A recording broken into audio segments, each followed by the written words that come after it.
네, 안녕하십니까. 부부 손해사정사입니다. 내가 너한테 그 사례 관련해가지고 좀 문제를 한번 내보려고 하는데, 봐봐.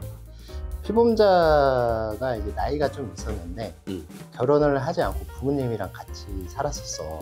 근데 이 사람이 어렸을 때부터 우울증 약을 굉장히 장기간 동안 복용을 했거든. 그리고 어느 날 갑자기 귀에서 이상한 소리가 들린다라고 해가지고 밖에 있던 엄마한테 전화해가지고 나 좀 도와달라, 집에서 빨리 좀 와달라, 막 이렇게 했었단 말이야. 그 다음에 다음날 그냥 별다른 얘기를 안 하고 이제 혼자 나가서 집에 안 들어온 거야. 그래서 이제 경찰에다가 가족들이 신고를 했지. 그리고 나서 이제 며칠 뒤에 그 시골의 농로 그 옆에 있는 그 또랑에 이제 빠져서 죽은 채 발견이 된 거거든. 이런 경우 어떤 사망보험금이 지급이 될까? 야, 이게 너가 준 정보로 판단하기 좀 어려운데 이게 원인이나 그런 얘기를 나한테 안 했잖아 지금. 그러면 내가 하나 더 얘기하면은 사망진단서에 원인 미상으로 기재가 된 거야. 이상한데? 도랑에 빠져서 죽은 채 발견됐다며. 그치. 그러면 시체 검안서가 나와야 되는 거 아니야? 맞아. 내가 그치? 얘기를 잘못했네. 시체 검안서가 맞아. 이게 그리고 검안서에 뭐 입증이 안 돼 있는 상태니까 이게 일단 뭐 상해나 재해 사망은 안 될 것 같고 그리고 이 사람이 또 우울증 약을 오랫동안 복용했다며. 그럼 이제 자살일 수도 있으니 그런 분쟁이 좀 있을 것 같은데? 맞아. 그래서 이제 보험사에서는 그 자살과 관련해서 처음에 주장을 했었어. 그러니까 이 사람이 이제 그 변사체로 발견이 됐다 보니까 경찰에서 수사를 했을 거 아니야.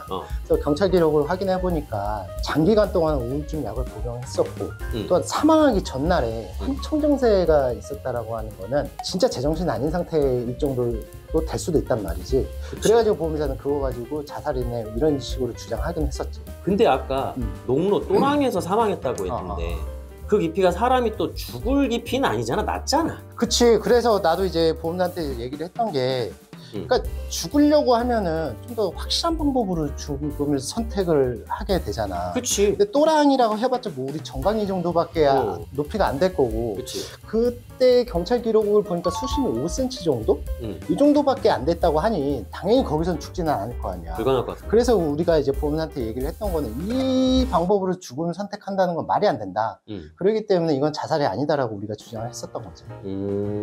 그리고 난 이게 더 이제 힘들었던 부분이었는데 이게 그 분쟁사항이 뭐냐면은 이 사람의 그 유가족이 이제 경찰 가서 진술을 했는데 뭐 이것저것 얘기를 하다가 경찰에서 이제 부검을 해야 될 것 같다라고 했는데 처음에는 이제 약간 좀 거부를 했는데 결론적으로 수사기관에서 그렇게 판단을 해가지고 부검을 시행을 했단 말이야. 근데 부검을 시행을 했는데 약물을 오랫동안 먹었잖아. 그치. 그래서 약물은 이제 검출됐어.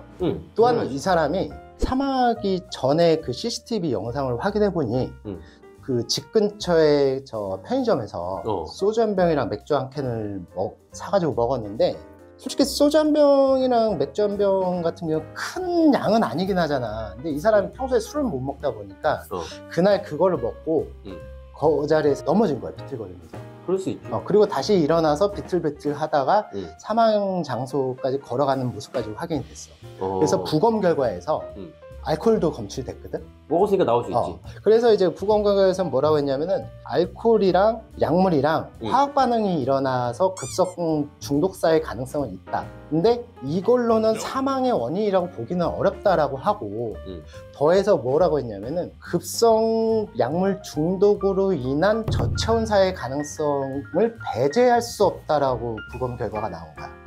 이렇게 그러니까 약이랑 술이랑 이게 둘 다 먹었으니까 이 두 개가 반응이 일어나서 이제 도랑에 떨어졌는데 못 일어나서 저체온증으로 죽었다? 맞아. 그러니까 잘 정리를 했는데 저체온사의 가능성을 배제할 수 없다라는 거는 그럴 가능성이 높기는 하나 다른 가능성도 있다는 얘기인 거잖아. 그럼 결국 이거는 뭐 입증을 해야 되는 상황이잖아. 맞아. 그래서 이제 보험사에서는 뭐라고 했냐면은 이 사람의 과거 의무 기록을 확인해 보니 우울증도 있었고 그 다음에 인간 면역 바이러스 결핍증이라고 있잖아. 그 에이즈 그걸로 이제 치료도 받았었거든. 그러니까 보험회사에서는 이건 질병으로 인해서 사망했을 가능성이 있지 않느냐라고 주장을 했던 거죠. 내 생각에는 보험사 입장에선 충분히 그렇게 생각할 수 있을 것 같은데 부검에서는 그 인간 면역 바이러스 그 결핍증으로 사망했다는 언급이 있었나? 부검 결과를 보면은 그러니까 두 가지 정도가 있었는데 심장에 그 동맥경화증이 좀 있었는데 얘랑은 사망과는 관계없다라고 했었고 그다음에 네가 지금 얘기했던 그 면역 결핍 바이러스 그거와 관련해서는 어떤 내용도 없었어. 그러면은 이 사람 심장으로 인해서 죽은 것도 아니고 그렇지. 그 에이즈로 인해서 죽은 것도 아닌 거가 되잖아. 그럼 남는 거는 저체온사밖에 가능성이 없는 거잖아. 그래서 우리가 보험사한테 주장을 해가지고 상해사망보험금을 지급받게 되기는 했었어. 근데 여기서 또 하나의 굉장히 머리 아픈 일이 있었어. 여기서 더 복잡해져? 뭔데? 뭐냐면은 내가 에이즈를 얘기를 했잖아. 이게 약관에서는 암이나 에이즈를 보험 계약 당시에 보험회사한테 알리지 않고 숨기고 가입한 경우에는 계약 체결일부터 5년 이내에 그 계약을 취소할 수 있다라고 규정을 하고 있거든. 야, 그럼 이거는 취소되면은 보험금 못 받는 거잖아. 맞아. 만약 그 전에 에이즈 치료 받았다면서. 맞아. 근데 내가 아까 숨기고라고 했잖아. 그 숨긴다라는 거는 무슨 의미일까? 뭘 물어봐야지 드러낼까 말까를 고민을 하는 거지. 뭐 아무것도 아닌 상태에서는 피보험자 입장에서는 이걸 얘기를 해야 되나 말아야 되나 굉장히 좀 기준이 모호하지 않을까? 그치. 이게 뭐 만약에 보험사가 내가 그 가입할 때 물어봤는데 내가 얘기를 안 한 거 숨긴 거잖아. 근데 안 물어봤으니까 굳이 뭐 그럴 필요가 있나? 맞아. 그래서 이게 일반 보험 상품에서는 에이즈를 치료를 했다. 그리고 뭐 진단이 있었다. 이 자체만 있으면 보험사한테 알려야 되거든. 그걸 물어보기 때문에. 근데 이 사람은 일반 보험 상품이 아니라 간편고지 상품이었어. 그 간편고지 상품에서는 이걸 묻지는 않았었고 이 사람의 치료력에 대해서도 여러 가지 질문 중에 해당이 안 돼가지고 우리가 얘기를 안 했던 거지. 그래서 나 혼자 처음에 생각했을 때 큰일 났다라고 생각을 했는데 나중에 이제 이거 간편고지니까 다행이다. 왜냐면 이게 이 사람이 죽은 게 4년밖에 안 됐었거든. 그래서 다행이다 해서 넘어갔었는데 근데 뭐 보험사에서도 이걸 가지고 크게 문제 삼거나 그러지는 않았었어. 신기하네. 야, 근데 어떻게 보면은 간편고지 상품이 일반 가입 상품보다 어떻게 보면 더 허들이 낮은 거잖아 이게. 그치. 대신 근데 보험료가 더 비싸고 보험금은 같은 보험료 낸다는 전제 조건에서는 좀 덜 받게 되는 그런 이제 상품인 거지. 뭐 저희가 오늘 정리한 내용은 이분 같은 경우에는 시체검안서에 이제 원인 미상으로 나와가지고 상당히 좀 어려울 수도 있었으나 부검을 통해서 그 사망 원인이 저체온사의 가능성을 배제할 수 없다 이렇게 나와가지고 결론적으로 부검을 시행함으로 인해서 그 입증 책임을 다 했기 때문에 보험회사로부터 상해사망보험금 지급받은 그런 사례에 대해서 얘기를 해봤고요.